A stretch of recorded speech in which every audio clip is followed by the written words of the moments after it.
Yo, what is going on YouTube? It's your boy Dan, aka aDrive. Everybody guys, our week 11 team builder here for the Minnesota Vikavolts, taking on the Colorado Rapidash in the NPA. Now last week we did not have a match because I was supposed to play Gearhart, but we had to reschedule our match due to some technical difficulties on his end. So our match will be taking place next week in replace of our bye week. So you don't miss any content. We're gonna still play it out. I would have normally not had a match next week, but instead I just didn't have a match last week. No big deal. So we're ready to rock for Gearhart. Basically, to break down the playoff picture, guys, we are sitting in a very good spot right now. We are 7-2, tied with Swami and the Rapidash, also at 7-2 for the best record in the league in our division. There are 4 teams fighting for a playoff spot in our division, and 3 of those teams will make the playoffs. It is myself, it is Swami, our opponent this week, Gearhart, who we play next week, and then a Galactic Elliot, who is sitting at, I believe, 5-4. So he's a couple games behind everyone else. So basically, if Elliot loses 1 game, or we win 2 games, we should be good to go. If we beat Gearhart next week, we should be good to go. So there's a lot of scenarios that are basically playing in our favor that we should be able to make the playoffs, unless I have an absolute collapse, lose the last 3 games, Elliot wins the last 3, and puts in some serious work. I mean, it seems like we should be okay, but our objective here is to win out for the rest of the season, because that would guarantee us a first round playoff bye, and that is what I'm aiming for. So I can skip the first round of the playoffs and go right to the next round and be good to go. And it starts with beating Swami right now. If we beat Swami, we have a good chance at getting that bye, because again, we're tied for the #1 spot in the division and actually tied for the best record in the league at 7-2. So this guy is obviously a very good battler. He's lost only 2 games this season. He's got an incredible team. We're going to break down his team. You can see my team on the screen, his team on the screen. We're going to be mixing up a little bit this week, trying some different strategies out, and I spent a good amount of time team building for this one, so I think we've got a really good squad and ready to go. So if you guys are hyped for this matchup tomorrow, hit that like button, subscribe if you're new, and don't forget to pick up your Minnesota Vikavolts shirts in the description below. So you can see exactly what teams we have there. So let's talk about what Swami's bringing. He's got his Excadrill, very, very big threat, Rapid Spin, super offensive in the sand, so we have to be very careful if he does bring sand offense. He may be a little bit hesitant to do so because I do have a Ninetales which can stop the sand, obviously by setting up hail, but it's a tricky situation for us to be in. He's got that Haxorus, which is a ginormous threat if it can set up a Dragon Dance, obviously has that Mold Breaker ability, Unnerve to stop berries, and so on and so forth. It's a very, very big threat. Rotom Heat, one of the most bulky fire type Pokemon, decent speed stat, does get access to Will-O-Wisp and things like that, and that's one of the reasons why setting up Stealth Rock is going to be so critical. He's got a Weezing. Weezing could be a bit annoying, actually. It does have Will-O-Wisp again, Toxic Spikes. He could try to Hazard Stack me. I don't know if he's going to think I'm going to bring a full Hail squad, or whether I'm going to just bring a Alolan Ninetales, or what he's thinking. I don't know if he's going to try to bring Hazards and try to stack me with that Weezing with T-Spikes, but that's something I have to keep in the back of my mind. Virizion, Grass and Fighting type, very, very fast Pokemon. One of the fastest on his team. It actually is the fastest Pokemon on his team. Scyther, which he has not brought to a game yet, but is actually a really big threat, and you'll see my team build here why Scyther is so scary. He's got a Mew. Mew can run almost any different set in the world, but Swami has a tendency to run a defensive type Mew, which is the best set for Mew, often regarded as being like knockoff Super Fang or something like that, Roost or Soft Boiled, and then having, you know, Will-O-Wisp or something like that to basically be kind of like some sort of a stall breaker slash you know, kind of defensive variant switch in. It's just a very reliable switch in. Volcarona, one of the biggest offensive threats, of course, after setting up a Quiver Dance. It is a huge, huge problem, so we have to be very careful for that. Tyranitar, of course, hits Sand Setter. Tyranitar is a very, very big threat. Not a Pokemon that I personally like that much. I had it in the UCL, but it can do a lot of things. It can be a Dragon Dance set, it can be Choice Band, it can be Choice Scarfed, it can be specially offensive. He can do a lot of things with that Tyranitar. So it's going to be very important for me to look at his team composition when we enter the battle and really try to decipher the roles of the Pokemon before the battle even starts. Kecleon, of course, Protein ability. Kecleon is not something to be slept on. It can be a big threat. I've had it in the past, so I know pretty well what it does. Knock off, Shadow Sneak, things like that. Sucker Punch, Stealth Rocks, Ice Punch. Gets a lot of coverage moves. And last but not least is his Wishy-Washy, of course, the Water-type Pokemon. Very slow Pokemon, but does hit pretty hard, obviously, with his Uber-like stats. So, in terms of what I'm expecting him to bring, it's tough to say, guys. I'm pretty sure we're going to see the Mew, we're going to see the Excadrill, and I'm pretty sure we're going to see that Tyranitar. From those things, I think we're going to see Volcarona or Rotom Heat. I'm thinking more likely Rotom Heat because he's going to want to pivot. I think we're going to see Haxorus potentially. We might see the Weezing. He might get creative with that Scyther, But again, there's a few different options there, so it's really hard to predict exactly what he's going to bring. But I'm sure we'll see Mew, Excadrill, probably Tyranitar, and then Rotom or Volcarona for 4 of the 6, and then the other 2 are really up in the air. But I think you guys are really going to like our team build this week. We tried some different things and really focused on a lot of what we really felt were the biggest threats and how we could possibly pick up a W this week. So kicking things off is going to be Rafiki here in Infernape, rocking that black belt, baby. He is a black belt. Mach Punch, Close Combat, Flare Blitz, U-Turn. I love the idea of being able to bluff being Choice Scarfed. Black belt does that for us. If you don't know, black belt is essentially like the plates. It gives you a 20% boost to your fighting type moves. So it's only boosting our fighting type moves, but that helps us with big damage on Mach Punch, on Excadrill and Sand. It helps us ensure KOs on things like Rotom with the close combats. It really hits that Tyranitar hard, obviously. You turning out on Mew, things like that. And I love the boost to Mach Punch there, especially on things like Dragon Dancing Haxorus. That chip damage could be really crucial. Iron Fist is boosting that as well. You know, Rafiki outspeeds. He's got max speed, outspeeding. You know, Scyther, it's going to speed tie with Virizion, things like that. So that's pretty important there. But I really like the black belt. Didn't want to go Life Orb because he's going to probably have Stealth Rocks. We're going to be taking recoil with Flare Blitz, and Life Orb just adds so much to that, and it really wears down Rafiki way too much. So I like the black belt, and I like the opportunity to bluff a Scarf, especially since I'm actually not bringing a Scarf for this week, so we might be able to catch him off guard there. The next Pokemon we're bringing is our Ninetales here, who's had a lot of success this season. Picked up 3 kills last week, tied for the team lead in kills at this point in time. Moonblast, Aurora Veil, Blizzard, Hidden Power, Rock. That's just to stop Volcarona from trying to set up on us, because Volcarona otherwise resists our dual stab. Don't want to deal with that. Hidden Power Rock helps us there. It also helps against Rotom too. If I can catch a switch in there, maybe hit a Blizzard and then go for Hidden Power Rock, that could be useful. Life Orb, just adding damage output, ensures a 2-hit KO on non-super bulky Tyranitar, which is really nice. You know, obviously Blizzard and Aurora Veil are tricky moves.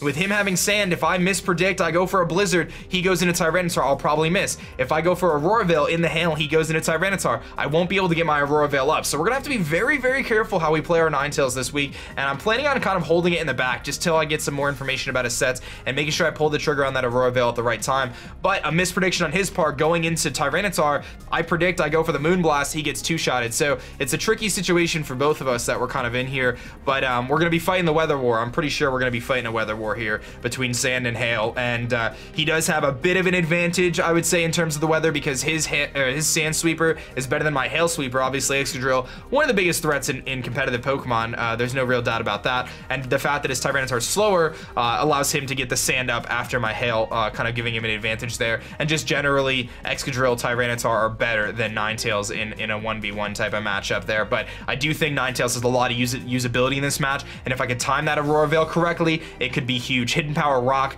will most likely be very clutch against Volcarona, Rotom, potentially Scyther as well.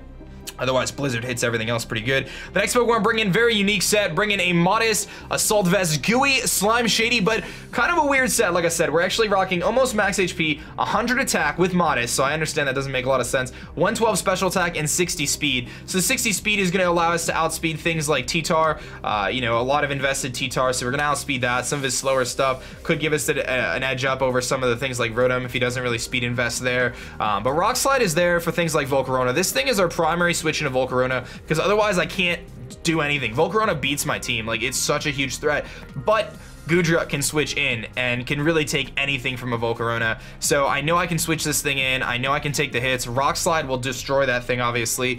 Dragon Tail is a beautiful thing. If I can get my Stealth Rocks up, that chip damage could be super duper clutch. Draco Meteor hits incredibly hard. It's a nuke to hit things like Weezing, to hit things like Rotom, and we do have a good amount of special attack investment, so he's not going to necessarily think we're physically offensive after he sees a Draco, but really we aren't going to really lose much out on that, because we will have the opportunity to superpower the Tyranitar or the Excadrill, Rock Slide the Volcarona or the Rotom or the Scyther, Dragon Tail out, things like that, potentially get that Rotom back in to take more Stealth Rocks damage. So you can kind of see the strategy there. Really, this thing is a main check to Volcarona, because we need that. Without this thing, the team falls apart to Volcarona. Otherwise, it doesn't really do a crazy amount to the rest. I mean, it can switch into Weezing, drop a Draco, which is really nice. It can switch into Rotom and take those overheats, take those Volt switches. If it gets burned, it stinks, but it's not the worst thing in the world. At least I'm still not set up fodder for Volcarona, because we can still two-shot it with Rock Slide. So those are some pretty important calcs there to know, but really it's about dropping that Draco. The Gooey could prove to be incredibly useful. Having that Gooey could drop the speed of a Haxorus if it's trying to sweep,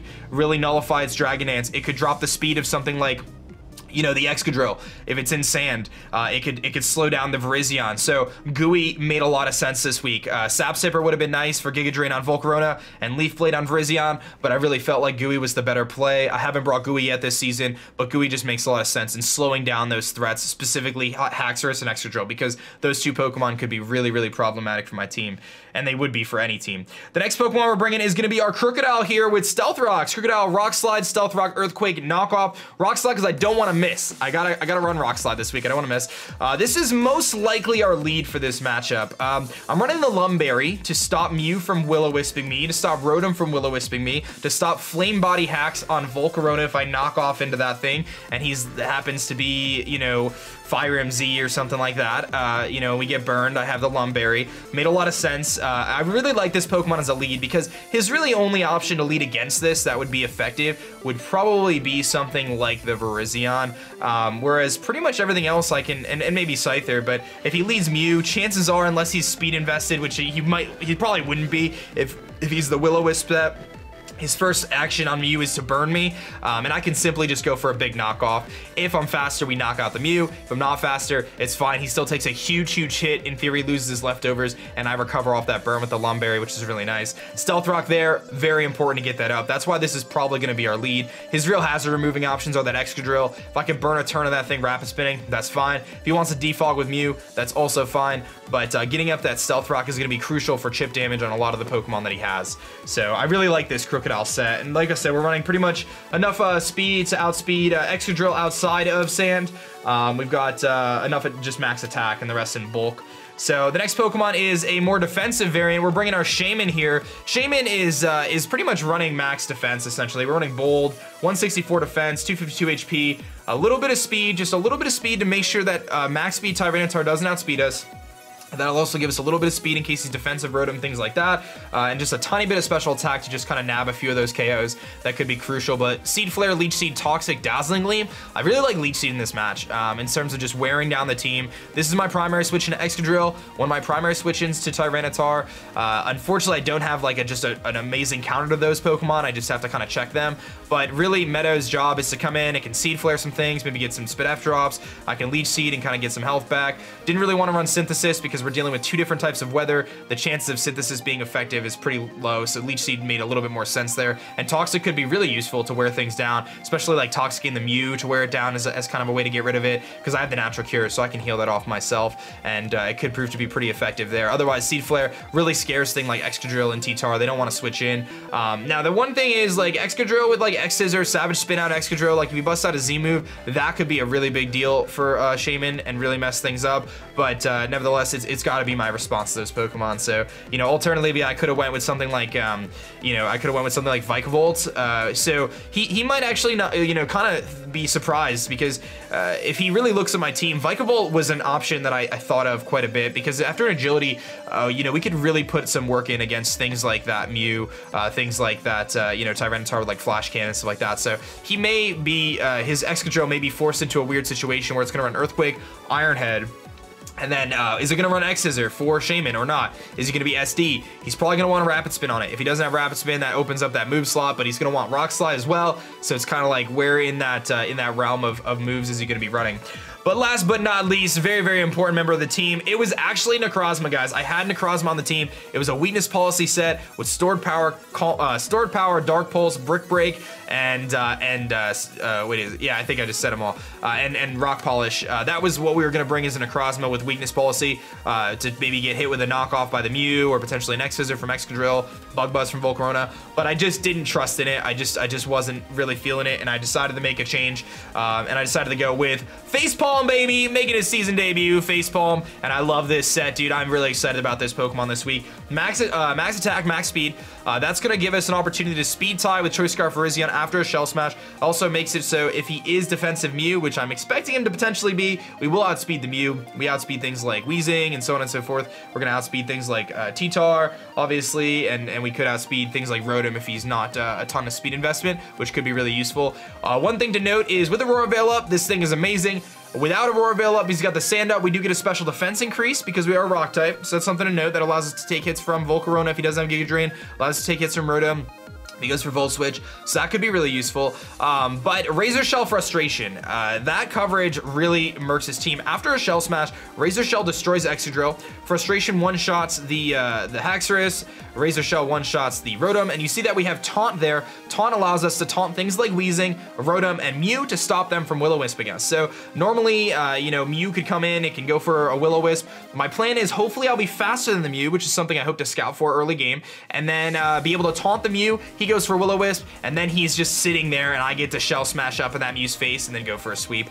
We were thinking about having X-Scissor over Frustration because it does more damage to Mew, but Razor Shell two-shots the Mew either way, and realistically, Frustration helps secure the KO on Virizion and Haxorus, as well as Wishy Washy if he decided to bring that. So Sugar Berry there to allow us to take one hit from the Excadrill. Obviously, Excadrill in Sand will be fast than us no matter whether I Shell Smash or not, so I do have to be cautious there, but with the Sugar Berry, we can take an Earthquake if we're not too worn down. Also gives us an opportunity to take an Earthquake from things like Haxorus, if he wants to go for that, and maybe if he has Earthquake on Tyranitar and doesn't want to go for Superpower, we can also take that hit as well, especially with dealing with like Infernape. He may have Earthquake on that, so another opportunity for us to set up if he doesn't bring Superpower, which realistically, like, Superpower doesn't really hit anything on my team super effective except for Krookodile, so he could go that route, and Barbarical obviously, but I think Earthquake would make more sense because it hits the Infernape. It's I guess he could bring Superpower for Sand Slash, but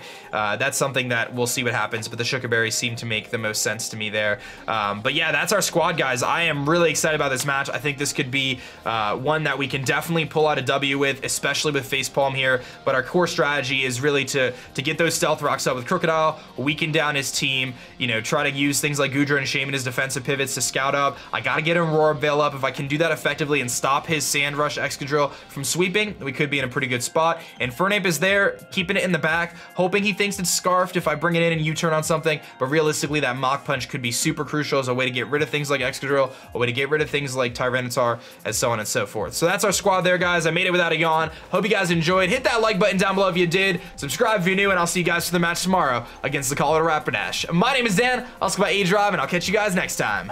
Peace.